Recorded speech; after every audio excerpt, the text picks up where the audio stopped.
speakers will converse to explore the possibilities of a strong ground for translation in the country in our session titled Building New Grounds for Translations in India.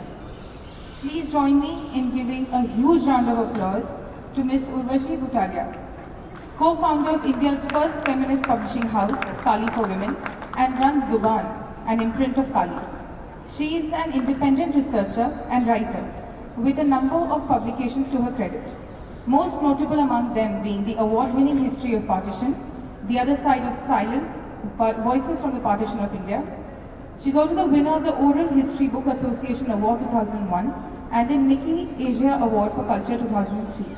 This book has been translated into many international and Indian languages, and she has also been awarded with the Padma Shri. Please join me in extending her a very warm welcome.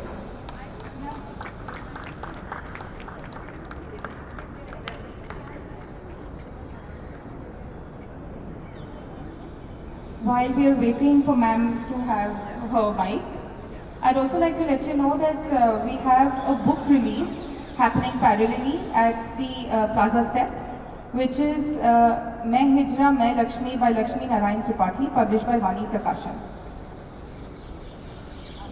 Getting back to our session, Ashok Vajpayee ji किसी भी introduction के मोहताज नहीं हैं. He is a Hindi poet, critic, translator, editor, culture activist and a former civil servant. He has authored 13 books of poetry, 7 of criticism in Hindi and 3 books on art in English. He has translated the works of 4 major poets of Poland into Hindi and has been awarded the Officer's Cross of Merit of the Republic of Poland by the President of Republic of Poland. And the French government has also extensively recognized his work. Please join me in welcoming him.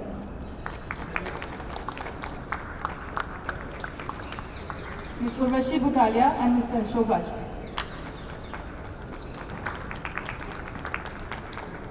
Avdesh Kumar Singh is Professor and Dean of School of Translation Studies and Training at IGNOU. His areas of interest include contemporary literary theory and criticism, theory and practice of translation, interdisciplinary studies and Indology. He was the 3 institutions with me and distinguished audience. In this panel discussion, I am the only one who earns his livelihood by teaching translation and by not doing it. We have 3 people who have in fact institutionalized translation in different ways, and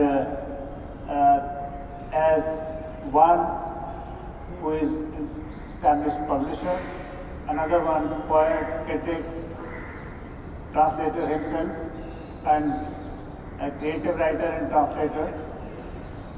So we have a strange kind of a mix here in this, and the ground that we shall be exploring would be breaking new grounds in the domain of translation. In fact, I was attending the preceding session and I realized that the ground has already been broken. Therefore, one feels that if the ground is already ready, what shall we do in this particular session? There are multiple questions that all of us have about translation, and to organize this discussion, what we would do is that rather than having a kind of freewheeling question and answer sessions, we will have statements from 3 of our distinguished speakers from different domains, and then I'll also join, maybe with perspectivization in the beginning, and then we would have about 20 minutes for discussion subsequently. As we know that translation has never had so good, though there are questions against it. But this institutionalization took place in the academic world that I represent. In last 3 decades, 1972 onwards. We should also remember that this institutionalization of translation did not begin because of the academic world.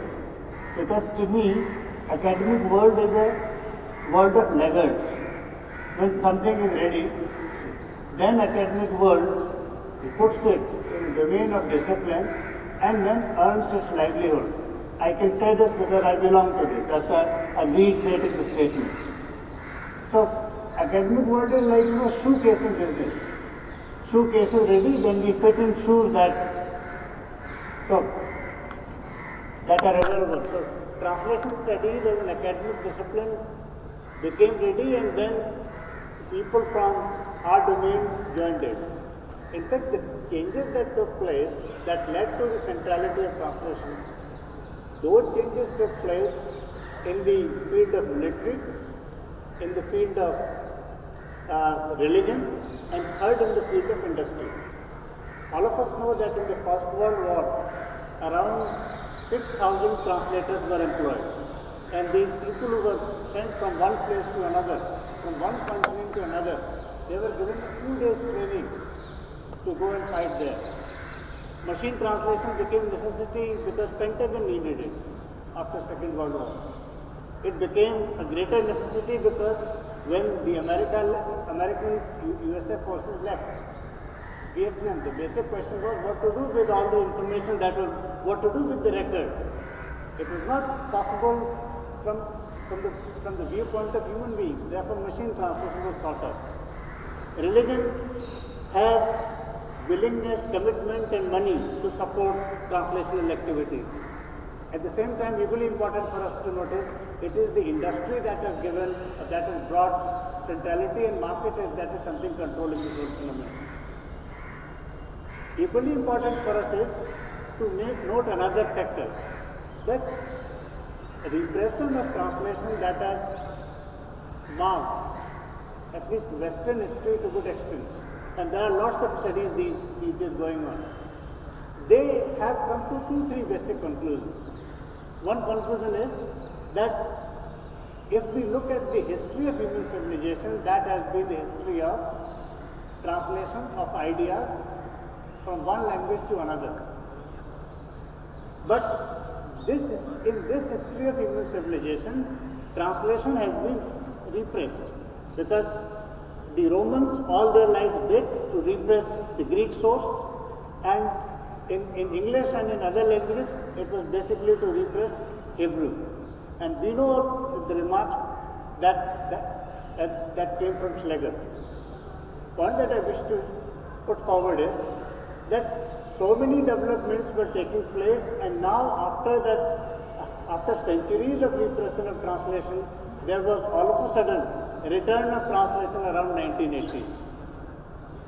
And this return of translation from academic perspective and industry brings in, publishing houses bring in, keeping the new market in mind for new literatures, translation in the center. At the moment, the situation is that in the academic world at least, that I am reporting at the moment, literary translation has become marginal. In the academic world, non-literary translation has come into the center. And non-literary translation would mean legal translation, translation for media, translation for audiovisual, dubbing, subtitling, voiceover. So these, fence dubs and the fence of the people who dub, and fan subs or the fan clubs of the subtitles, they are the people who are in this domain at this particular moment. Machine translation has taken over, but that again, let me mention that the revolutionary changes are not taking place in the departments of translation studies.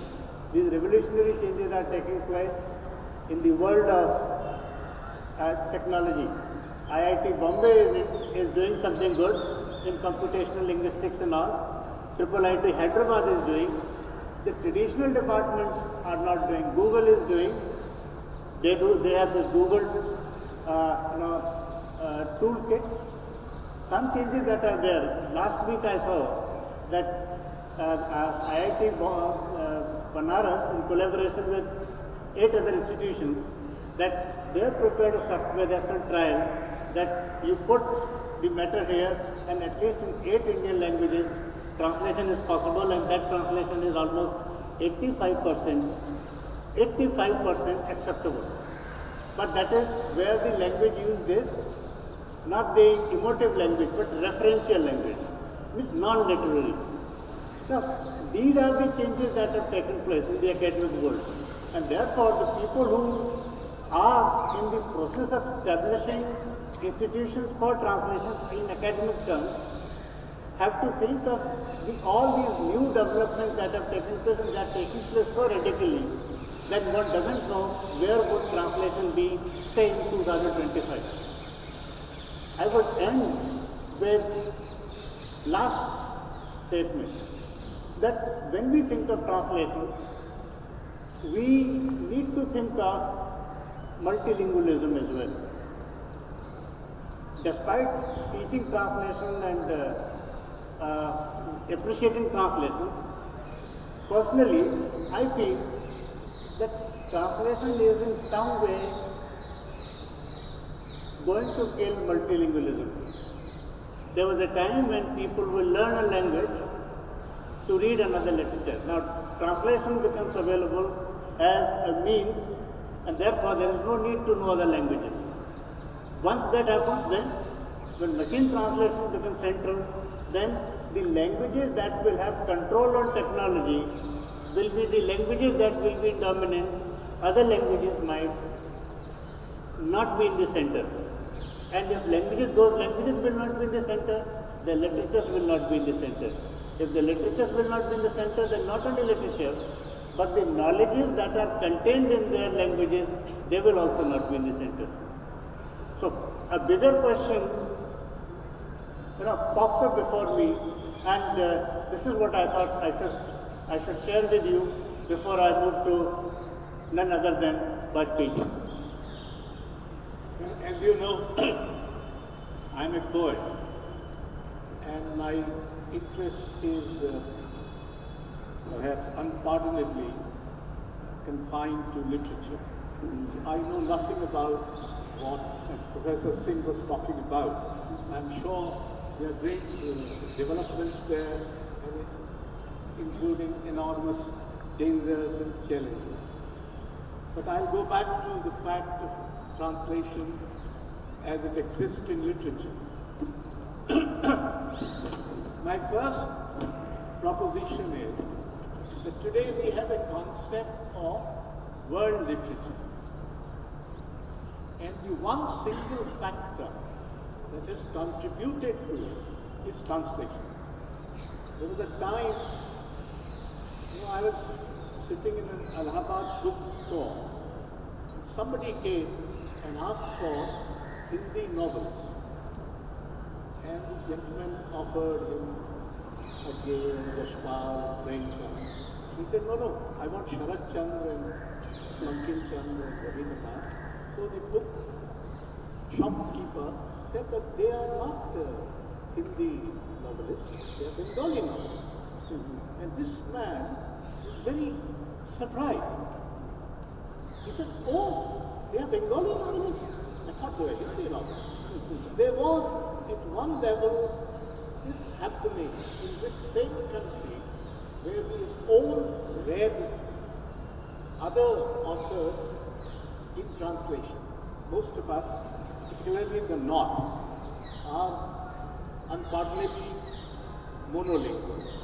We neither learn any other language nor we translate from any other language because we just don't know it. So most translations, for instance, which take place in Hindi from other languages are done by people whose mother tongue is that language and who learns Hindi.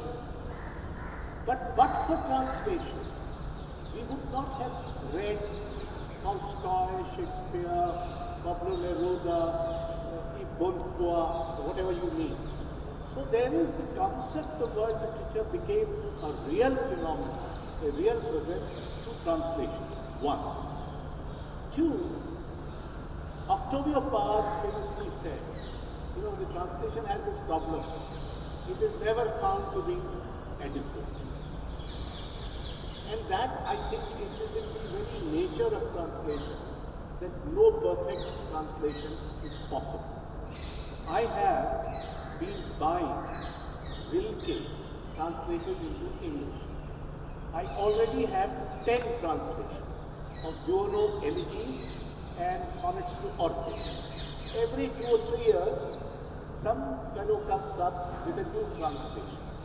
So translation in that sense is never adequate, but by its inadequacy, it creates a tradition of other translations to come. The third point is, the translation is the third life of a verse. The first life is given to it by the original author. The second life is given to it by somebody who reads or responds to it, because he or she starts having an own version of a book, which is not entirely what the original author must have. And translation is the third life. It is an amazingly unanticipated, mysterious, puzzling life. I have been translating to French and German and Polish, etc., and I have heard these translations with absolute wonderment, in the sense that I don't know that this is my poem, but it is being read in French or in Polish or in German, and it is incredible that your poem has got a third life, which you never expected. So translation has this vast. Octavio Paz said about the translation, at least poetry, is what survives. Poetry is what survives translation. And as Professor Singh mentioned, it is not merely translation of works, literary works, of information, of ideas. Incidentally, translation of ideas have played both a great radicalizing role, but also a very, very dangerous role. Because wrong ideas also get translated and circulated. So, ideas have been translated. Lifestyles have been translated. After all, most of us are living in a translated lifestyle. This is not originally our own. We have got it translated. I had once a festival of Asian poetry in Bhopal, and some Chinese poets came. And we thought we should have a dinner, Chinese cuisine. And we served it with great confidence. And then after the dinner was over, one of us asked the ladies, how did you find our Chinese cuisine? And they both surprised. And they said, oh, this is Chinese. Now, the point is that we keep on translating, and by translating, domesticating. See, translation adds to expansion of the geography of your ideas, your lifestyle, your approach, your vision, your experience. And lastly, when Llosa got the Nobel, he made a very interesting point, which was about literature. And he said, if you are reading books and you are vulnerable to literature, then the false dichotomy between us and them would be demolished. Because you will realize that we are like them and they are like us. I have never known how big and good and deep Manipuri poetry until I happened to read it in translation. Now, Manipuri is not a language which one knows very well, but I came to know, and I was astounded that this far-off place, there is such wonderful poetry. And but for the translation, I would have never realized it. So translation also plays. There is a great amount of intolerance in this country at the moment, and we are all, many of us are fighting against it, voicing our protest against it. And one of the roles translation plays is to spread tolerance, because it spreads understanding that the others are not really others, they are yourselves, that you share so much rather than the differences are there, of course, but you share so much. And this shared tradition, shared vision, shared experience is more important in terms of even the political role that the translation play. And lastly, you can translate something disastrous to dangerous and keep on saying. For instance, yesterday, our Home Minister raised a controversy about secularism by saying that the word of Dharma Nirpekshata should be replaced by Pantha Nirpeksha. I do not know his linguistic abilities or his linguistic credentials, but the issue that he is raising is unmindful of the fact that we had a concept of Sarva Dharma Sambhav, equal respect for all religions, and also for those like me who do not believe in any religion. I also should demand respect and understanding in a place. So translation sometimes can create enormous problems, but we should still continue to translate because translating means creating, and creating means saving some part of the word itself. Thank you. Thank you, sir. In fact, before I invite Gudalia ma'am, I'm reminded of a statement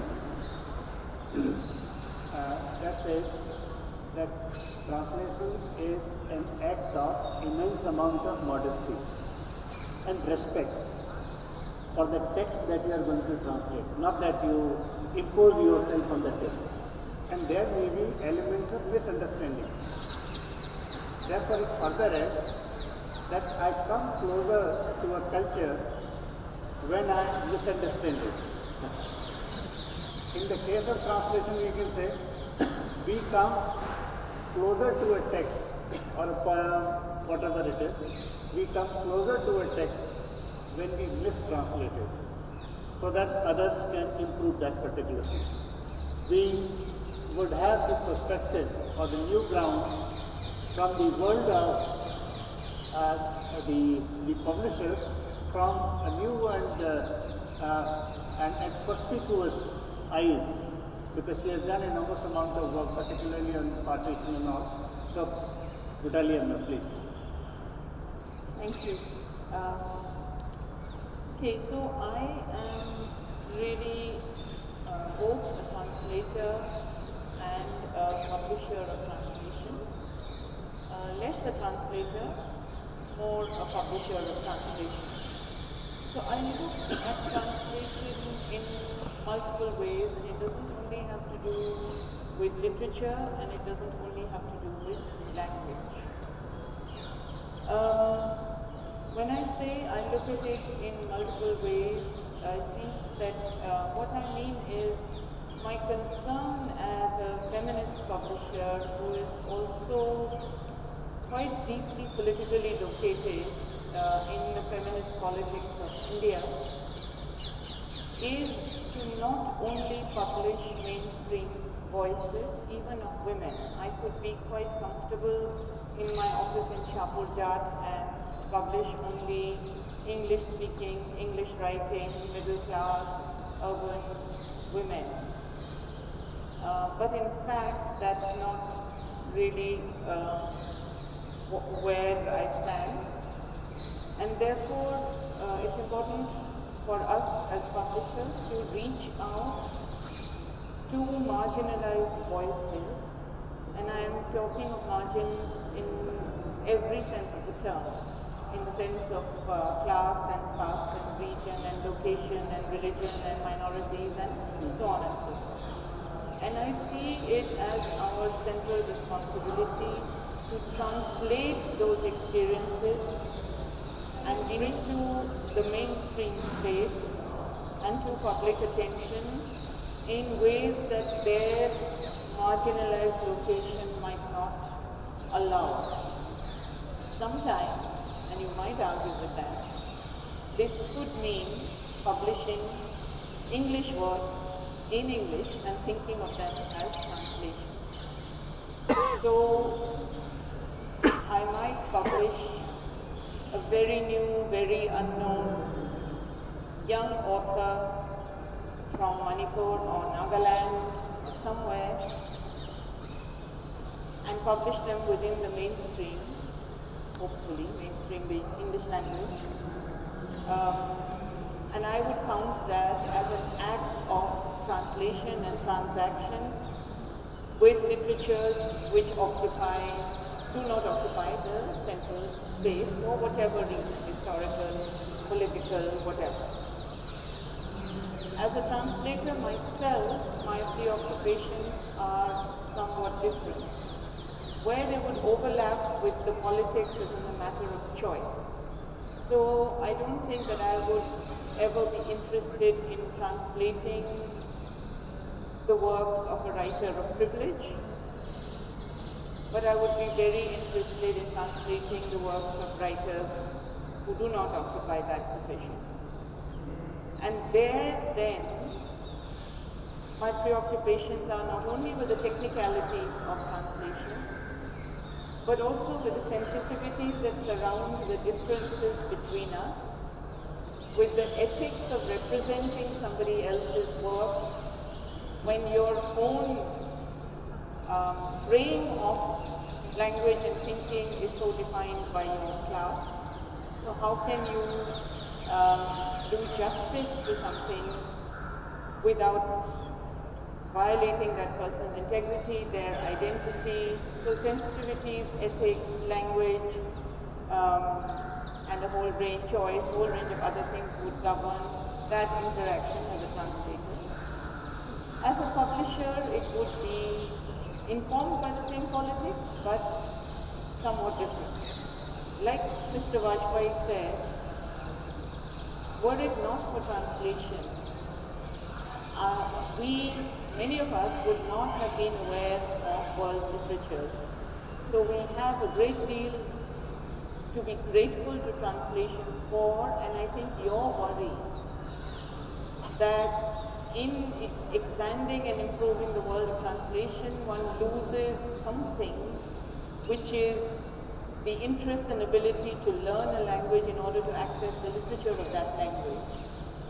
I think is really a fear that I would not set too much store by, because the numbers of people who would learn a language to access a literature of that language would be far fewer than the numbers of people who would actually read those literatures in translation. And therefore, something is always lost with change, but something is always gained. And I think that we need to really look at it that way.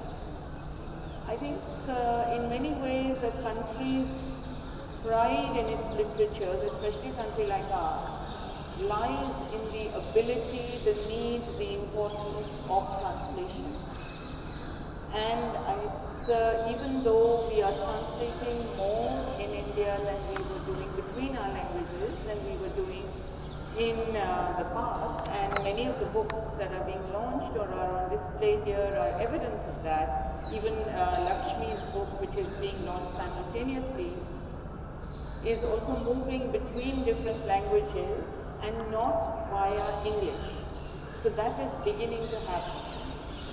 But given the richness of the literatures we have, the number of translations is pitifully low.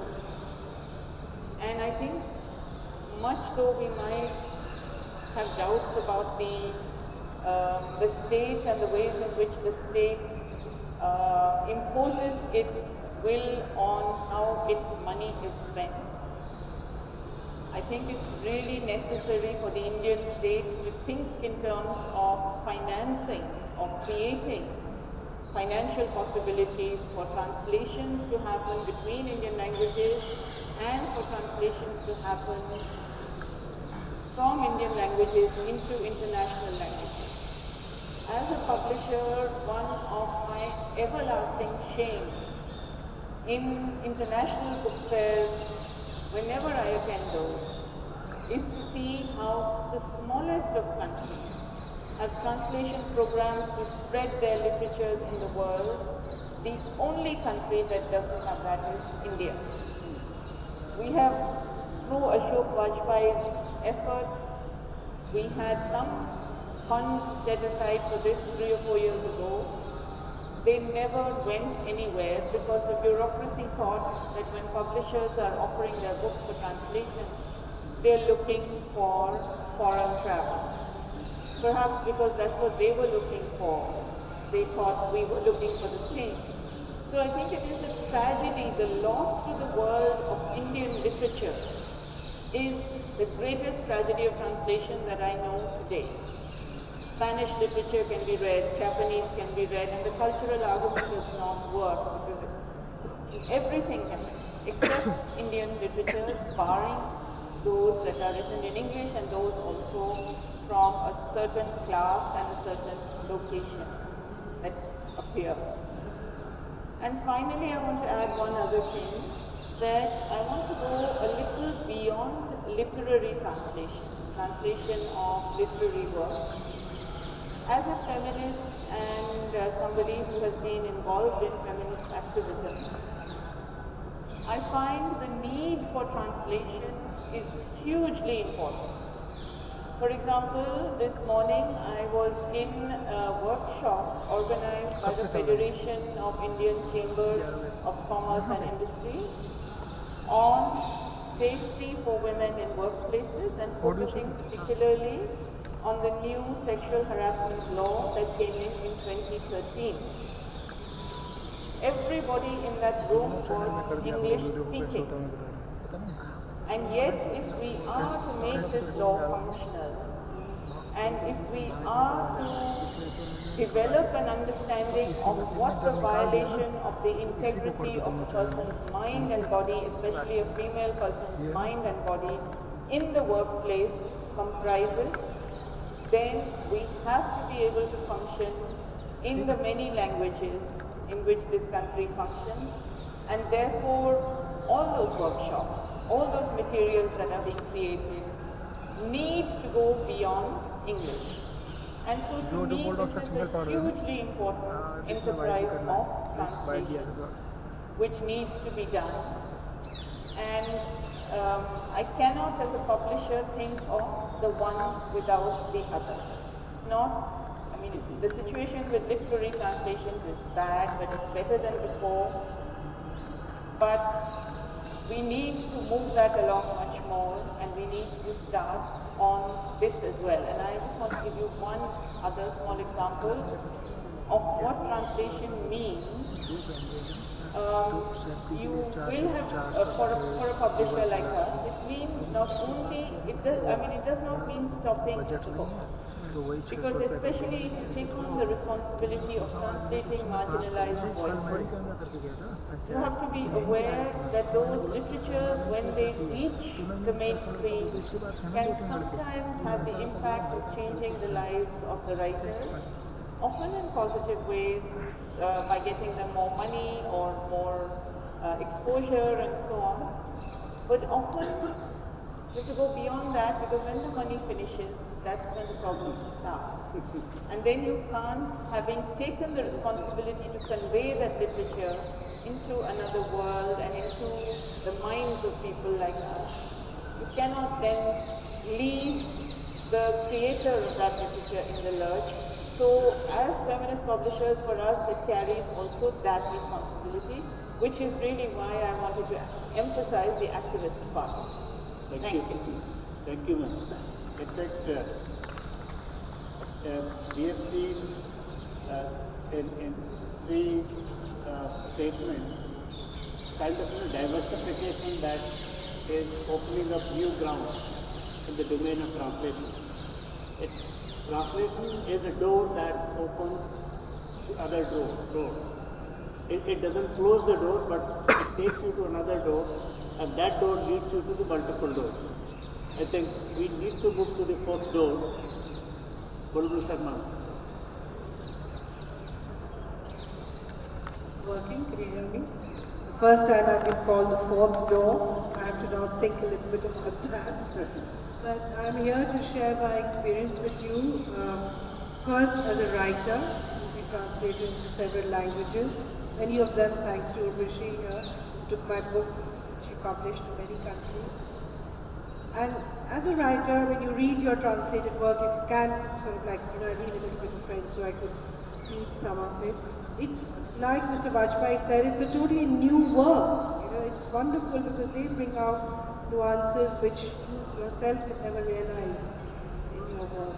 And then, of course, the reaction of totally different people to your work. In India, you get a different reaction to a story you do. If you take it to take it abroad, especially when you don't understand many of the cultural things we take, for instance, we take for granted.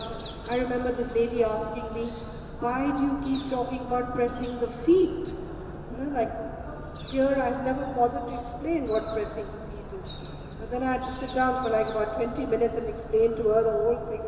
And she wasn't very impressed with this pressing the feet. But as all of us know, that getting your feet pressed is quite common thing in most traditional Indian homes. So as a writer, I think I don't agree with Professor Singh when he says translation. You have to. If you're not translated, then you're just in one little box. And if you're translated, then you're like a free bird. You're on a place where people understand your not just your creative input, but also where you're coming from, your whole background, your country. And it's an amazing high. And my second experience, which is very unhappy, was as a translator. And if any of you are translators here, I would really like to shake your hand because what a difficult task it is. A friend of mine and I sat down to translate a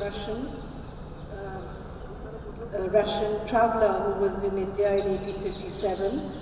He travelled in Kumar and he collected a lot of short stories which only exist in Russian, so we translated it.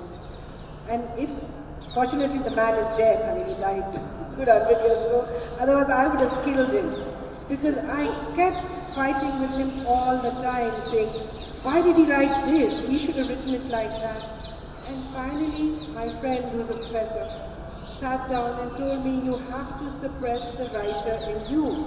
I don't know if, Mr. Vajpayee, if you felt that this whole ego as a writer, that I know the better word, I know how it should end, I know how well. And gradually, it's a lesson in humiliation. You say, okay, this man knows what he's doing, and I'm going to let him be. But I can tell you, I didn't enjoy it at all. It was quite difficult. So I really learned to respect and appreciate what translators do now. How difficult it is to get into the mindset of the writer, and even if you don't agree with many of the formation of the text or formation of the simple sentence, or a word, a particular choice of a word, you have to just, lump it. You have to translate what he has said and not put your own to it. So I must confess that I don't want to translate ever again because I found it very difficult. And yet, after having finished it and read, having brought this man who was, visiting India in 1857, I felt he was with me and he had become a friend. So maybe again, my grandmother's stories or something. But again, hats off to all translators here. I think it's a very difficult task, and I hope it continues, and all the, especially like Urvashi said, our regional languages, to be able to be the Bengali author in Kannada, or vice versa. I mean, that would be just amazing. Thank you very much. I think we move to the next door, and that's the turn of the audience. Master Questions, audience observations. Audience का नहीं बनाना बोला तो है Can be. वो उधर मुँह करके बोली तो कैसे बनाओ नहीं बनाना है बोले उससे क्या फर्क पड़ता मास्टर तो पता है वन मोमेंट के तक बोला पता नहीं था Okay, Urvashi, when you spoke about this, the lack of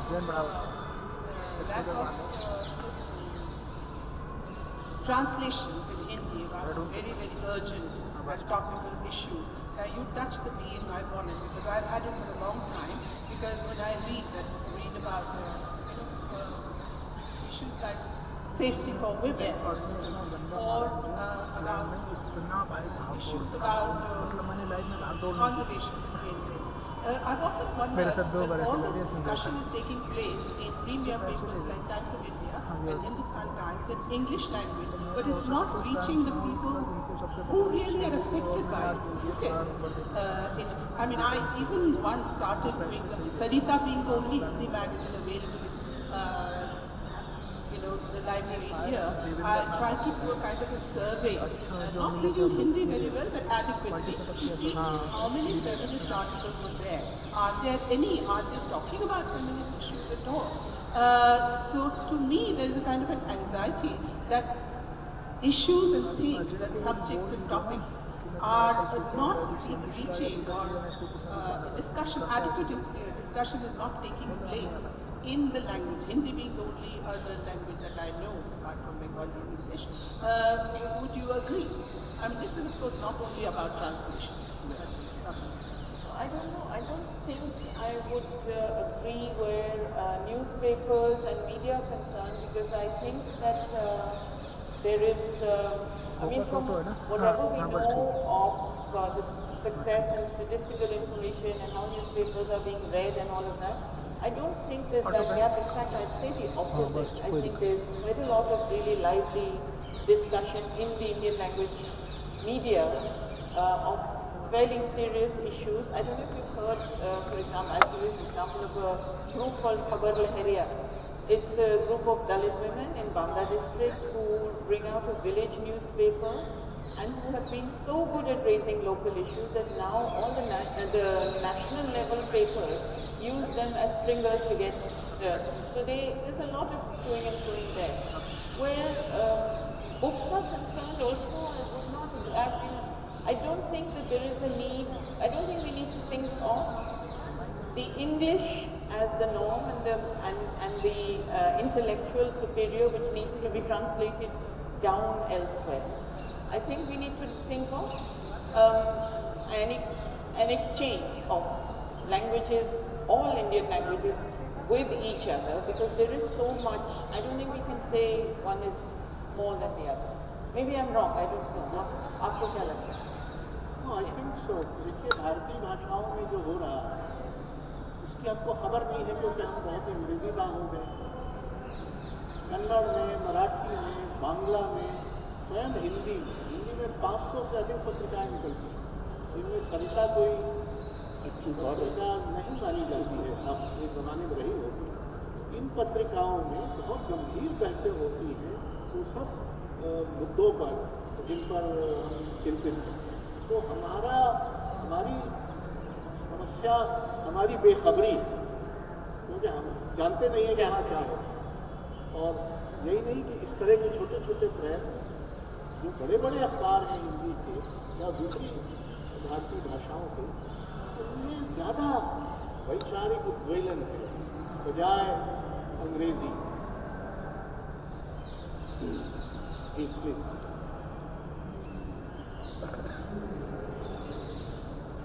Looking to the audience on these translation interest only ladies. Which is a nice thing.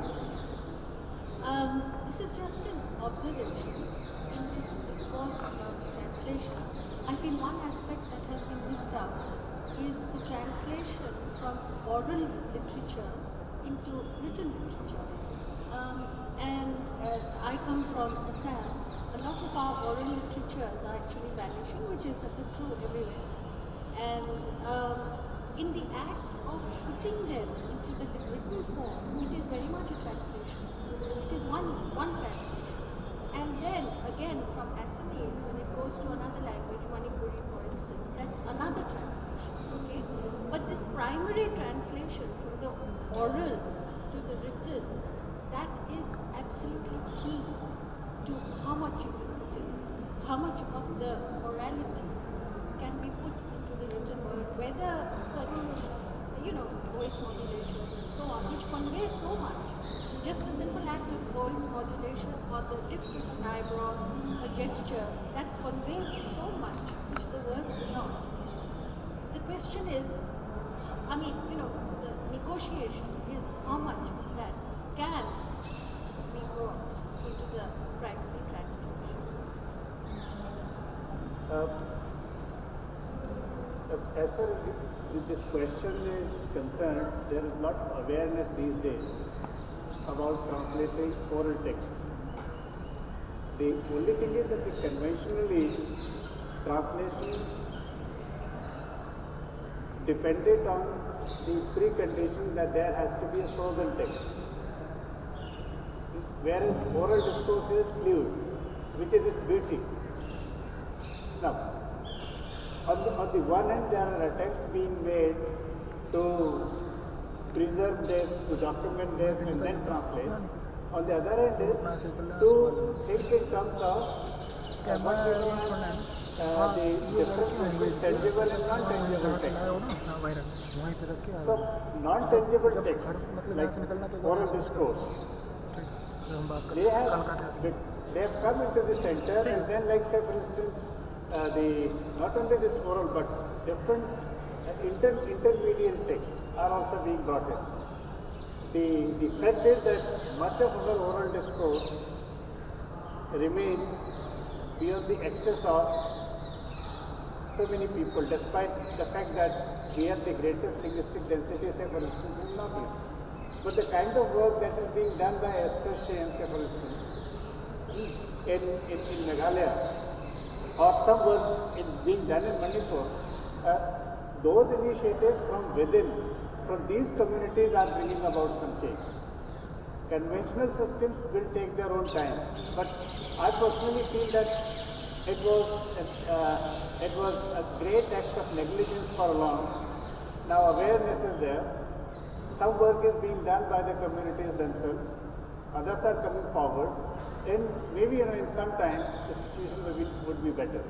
But it has come into academic discourse also. And academic discourses are the last one to respond to what is there. And I think you're absolutely right in what you said. Thank you for pointing that out, because there is, I faced this a lot when I was doing my work on partition, because all of it was introduced. And then when you put them on paper, how do you capture the silence? How do you capture the hesitation? How do you capture the long gaps of thinking? All of that is somehow lost in that transition from oral to written. That is a key issue of translation. Very true. I think, yeah.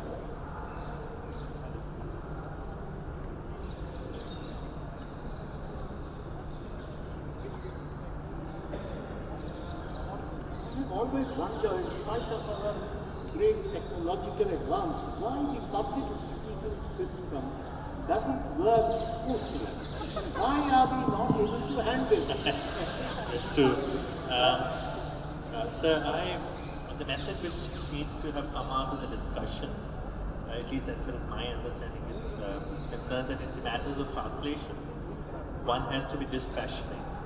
One has to step back as a writer and look at the work on as-is, where-is basis, without applying one's own interpretations.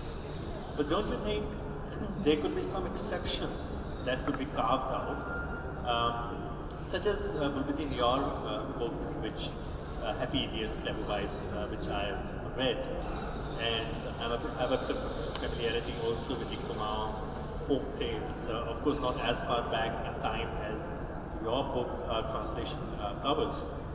And I know Namita ji did the forward for that, but don't you think that in such cases where you're dealing with such kind of traditions, folklore, and as the lady said, oral traditions, one may want to associate certain people from that region or people who might be able to contribute in providing a bit of a more clarity. I can understand and I fully sympathize with you how complex it must have been to translate that from that language to that, because I could see from the essence of the book that it must have really been an epic challenge. Do you think, I could be entirely wrong, that if somebody, from Uttarakhand or Kumaon could have sat with you for a few days and might as well have, and you'll pardon me my ignorance there in that case, that would have helped you or assisted you, even though it might have distorted to some extent the original work. But at least the message that would have gone across, or the work probably could have been, in my understanding, been a bit more simple than what it is. So some beautiful stories could have probably been much more differently presented. Yeah, please.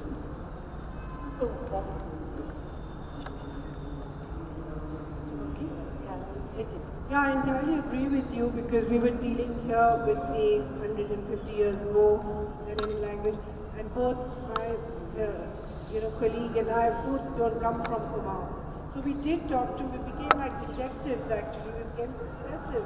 Every time we met somebody from Kumaon, including Namita, family, her relatives, and various other people, we'd ask them these certain terms. And you must believe that like there was one word, I think called Matia.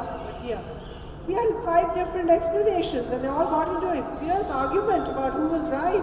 So now we had to like guess and just take the best option. Then there was a lot of things which had disappeared. So that was another problem.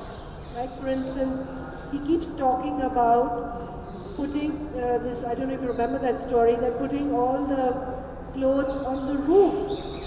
On the rope. We had no idea why would he keep things there. And I happened to be in Himachal, and I went to visit somebody's house, and lo and behold, I saw a rope with a little shell. They said, "वो कीड़े खा जाते हैं." So they apparently have a rope. This fortunately was still surviving. I think Minayaf had, willed me to go there and see this shell. But like you said, that it's so urgent to do the translations of oral traditions quickly because, soon in another 20 years, none of these people will remember what you're talking about. Thank you so much. And I'm glad you sympathize with how difficult it was. I do. I will not be a translator. No, but you must, because I think it was a great task done, and I'm married to a Kumarian, so I want my children to read as much as they can about the work. Being a Punjabi myself, I know there is so much that I've read for them So I think it's a great service to the Kumari literature in that sense. There is a Hindi translation of the, which was done earlier, so that helped us a lot. I think time is a greater translator than any one of us, and time allows one more question. I would like to say that some modern texts have been translated or are being translated. But the major problem area is the lack of translation from tribal literature and also from medieval texts. I will say at least northeastern region is in the focus. Mizo or Khasi or Garo, Mao, even Tenede, these languages are being translated. Some anthologies have come out. But say about medieval texts, which is very important, particularly in our time, when we are not that tolerant about religion. Because medieval texts, Bhakti literature should be translated. Tagore himself also translated Koveri. But now Shankardev has not been translated in most of the Indian languages. And Onkiyanat has not been translated. Or say Bhanubhakta's Ramayana, that is the Nepali Ramayana, that has not been translated. Actually, this unplanned translation, the major problem is that we don't have any translation bibliography. Actually, we are doing in our own way. From our own initiative, there is no central planning and some state translation. There should be first one translation bibliography and a register of translators. We have at least translated one book, and then we should decide which medieval text should be translated, which tribal, particularly say, in Odisha, Kalahandi, there are 32 tribal languages, and not a single anthology has come out of their modern texts. Some tribal writers are now writing. But this is the major problem, that uneven translation, no translation bibliography, no register of translators. This is the problem in India now. I think the problem is genuine. What you have raised is a genuine issue, but certain bibliographies are there, though all of them are not updated and they are not about tribal and other foreign discourses. Second thing is that you spoke about medieval translation, medieval literature. Basic problem is that there is so much obsession with contemporaneity in our contemporary discourse that we do not have scholars who know those languages of that particular period. And that is the great crisis. People who know about the languages in 12th, 13th, 14th century, therefore we depend upon whatever commentaries are available. As far as four of us are concerned, I think you have given homework to us. Thank you. Thank you very much. Thanks to the distinguished panel and the audience. Thank you very much.